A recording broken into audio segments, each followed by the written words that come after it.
नमस्कार, मैं मीनू शर्मा स्वागत करती हूं आपका मनी 9 के prime time show money time में। यहां हम आपको बताते हैं पर्सनल फाइनेंस, बिजनेस, कॉर्पोरेट और पॉलिसी से जुड़ी सभी खबरें और इनसे पड़ने वाले आपकी जेब पर असर के बारे में। तो चलिए फटाफट शुरू करते हैं आज का खबरों का सफर। अनसिक्योर्ड लोन को लेकर आरबीआई गवर्नर की जो चिंता थी वो सही होती दिख रही है। मार्च 2023 में क्रेडिट कार्ड डिफॉल्ट बढ़कर 4072 करोड़ रुपए हो गया है। वित्त राज्य मंत्री भागवत कराड़ ने राज्यसभा में जानकारी दी है। मार्च 2022 में क्रेडिट कार्ड से डिफॉल्ट 3122 करोड़ रुपए था। मार्च 2023 में क्रेडिट कार्ड पर कुल आउटस्टैंडिंग 2.10 लाख करोड़ रुपए है। अनसिक्योर्ड लोन की बढ़ती संख्या पर आरबीआई पहले ही डिफॉल्ट को लेकर चिंता जता चुका है। युवा कर्मचारी अपनी आकांक्षाओं को पूरा करने के लिए क्रेडिट कार्ड का इस्तेमाल बहुत ज्यादा कर रहे हैं। इससे देश में उधार लेकर जीवन यापन करने की प्रवृत्ति भी बढ़ रही है। आटा, मैदा, ब्रेड और बिस्किट सब कुछ होने वाले हैं महंगे, क्योंकि गेहूं का भाव 6 महीने की ऊंचाई पर पहुंच गया है। त्योहारी सीजन से पहले मजबूत मांग और सीमित सप्लाई की वजह से घरेलू बाजार में गेहूं का भाव 6 महीने की ऊंचाई पर पहुंच गया है। राजधानी दिल्ली में गेहूं का भाव 2535 रुपये प्रति क्विंटल हो गया है। गेहूं का दाम बढ़ने से कंपनियों की लागत में इजाफा हो गया है, जिससे आटा, मैदा और ब्रेड के महंगा होने की आशंका बढ़ गई है। देश में गेहूं की सप्लाई में कमी की आशंका को देखते हुए भारतीय खाद्य निगम ने सरकार से गेहूं के आयात पर इंपोर्ट ड्यूटी पूरी तरह से खत्म करने की सिफारिश की है। मजबूत मांग की वजह से देश के टॉप 7 शहरों में लग्जरी घरों की कीमत बढ़ गई है। एनरॉक ने बताया कि पिछले 5 साल में 1.5 करोड़ से ज्यादा के आलीशान मकानों की औसत कीमत 24% बढ़ी है। वहीं दूसरी ओर 40 लाख रुपए से कम कीमत वाले किफायती मकानों की औसत कीमत 15% बढ़ी है। मीडियम से प्रीमियम सेगमेंट में कीमत 18% बढ़ी है। बेहद मजबूत बिक्री और अच्छी आपूर्ति के चलते लग्जरी मकानों की कीमतों में सबसे ज्यादा वृद्धि हुई है। सोना और चांदी लगातार सस्ते हो रहे हैं। पिछले 2 दिनों में सोने चांदी में गिरावट जारी है। सोमवार को सोना 100 रुपये सस्ता हुआ है। मंगलवार को इसमें 80 रुपये की गिरावट दर्ज की गई। 2 दिनों में सोना 180 रुपये प्रति 10 ग्राम सस्ता हुआ। दिल्ली में सोने का नया दाम 60,120 रुपये प्रति 10 ग्राम रह गया है।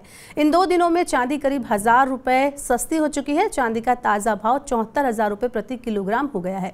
डॉलर इंडेक्स के मजबूत बने रहने से कीमती धातुओं पर दबाव बना हुआ है। आरबीआई की मौद्रिक समिति बैठक शुरू होने के बीच एक बुरी खबर आई है। रुपया 9 पैसे कमजोर होकर 82.84 डॉलर के स्तर पर आ गया है। सुरक्षित निवेश के विकल्प के रूप में डॉलर की मांग बढ़ने के कारण रुपया लगातार कमजोर बना हुआ है। रुपए के कमजोर होने से देश में आयात होने वाला हर सामान महंगा हो जाएगा। इससे महंगाई को और हवा मिलेगी। अब आरबीआई की रेपो दर को स्थिर रखने की चुनौती और ज्यादा बढ़ गई है। खाद्य वस्तुओं के दाम में आई तेजी का असर आपकी जेब पर पड़ने वाला है। जुलाई में महंगाई दर बढ़कर 6.7% हो सकती है। डॉयचे बैंक इंडिया के अर्थशास्त्रियों का कहना है कि जुलाई महीने की उपभोक्ता मूल्य सूचकांक आधारित महंगाई दर बढ़कर 6.7% हो सकती है। जून में ये 4.8% थी। बैंक की ये रिपोर्ट भारतीय रिजर्व बैंक की मौद्रिक नीति समीक्षा से पहले आई है। विशेषज्ञों का मानना है कि आरबीआई द्विमासिक मौद्रिक नीति समीक्षा में नीतिगत दर को इस बार भी यथावत रख सकता है। अनलिस्टेड कंपनियों के लिए भी जल्द नियम सख्त हो सकते हैं। बाजार नियामक सेबी अनलिस्टेड कंपनियों के लिए खुलासा जरूरतों को लागू करने पर विचार कर रहा है। अभी लिस्टेड कंपनियां व्यापक खुलासा जरूरतों के तहत आती हैं, जबकि अनलिस्टेड कंपनियों के लिए ये नियम लागू नहीं होते हैं। एक समूह के अंदर लिस्टेड और अनलिस्टेड कंपनियों के बीच होने वाले लेन देन और हिस्सेदारी के बारे में खुलासा करना अनिवार्य बनाया जाएगा। अगर आपने पिछले साल मूनलाइटिंग से कमाई की है और आपने इसकी जानकारी इनकम टैक्स डिपार्टमेंट को नहीं दी है, तो अब आप मुश्किल में पड़ सकते हैं। आयकर विभाग ने ऐसे कई पेशेवरों को नोटिस भेजा है जिसमें उन्होंने अपने रेगुलर इनकम के अलावा एक्स्ट्रा इनकम की कमाई की है, लेकिन अपनी आईटीआर में इसकी घोषणा नहीं की है। मूनलाइटिंग का मतलब है एक कर्मचारी अपनी फुल टाइम परमानेंट नौकरी के साथ किसी दूसरी कंपनी के लिए भी काम करता है और उससे कमाई करता है।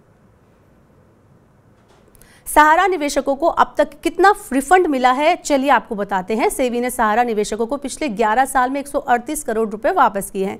इसके अलावा सेबी सहारा रिफंड के लिए खोले गए विशेष खाते में जमा की गई रकम बढ़कर 25,000 करोड़ रुपए से ज्यादा हो गई है।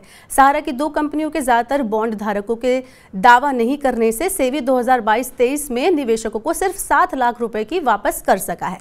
आपको बता दें कि सुप्रीम कोर्ट ने 2012 में 3 करोड़ निवेशकों को ब्याज के साथ उनका पैसा लौटाने का आदेश दिया था। टमाटर की आसमान छूती कीमतों से घर की थाली भी महंगी हो गई है। जून की तुलना में जुलाई में वेज थाली तैयार करना 34% महंगा हो गया है। वहीं नॉन वेज थाली पर इसका कम प्रभाव पड़ा है। इसे तैयार करने की कीमत केवल 13% बढ़ी है। थाली की कीमत के महंगा होने से ये लगातार तीसरा महीना है। फ्रेशर्स के लिए अब एक अच्छी खबर है। जुलाई दिसंबर छमाही के दौरान फ्रेशर्स को नौकरी देने की मंशा में 3% का सुधार हुआ है। इस साल की दूसरी छमाही में फ्रेशर्स को नियुक्त करने की सबसे ज्यादा इच्छा e commerce, technology, startup, telecom और इंफ्रास्ट्रक्चर सेक्टर ने दिखाई है। दूसरी छमाही में नई नौकरियों की भर्ती में समग्र सुधार आने की भी उम्मीद जताई गई है। त्योहारी सीजन को देखते हुए अस्थायी कर्मचारी की भर्ती में भी तेजी देखने को मिली है। ONDC नेटवर्क पर जल्द आपको गिफ्ट कार्ड, पर्सनल लोन और इंश्योरेंस प्रोडक्ट भी मिलेंगे। Open network for digital commerce का इससे दायरा बढ़ेगा। सरकार के इस ई कॉमर्स प्लेटफॉर्म ने कुछ महीने पहले फूड और ग्रोसरी की डिलीवरी शुरू की थी। ONDC ने डेवलपर प्लेटफॉर्म जिटहब पर फाइनेंशियल सर्विसेज की शुरुआत के लिए ड्राफ्ट स्पेसिफिकेशन जारी किए हैं। ONDC फाइनेंशियल सर्विसेज सेक्टर के लिए एक देशव्यापी नेटवर्क बनना चाहती है। ONDC के प्लेटफॉर्म पर गिफ्ट कार्ड, पर्सनल लोन और इनवॉइस आधारित क्रेडिट जैसे फाइनेंशियल प्रोडक्ट बिक्री के लिए उपलब्ध होंगे।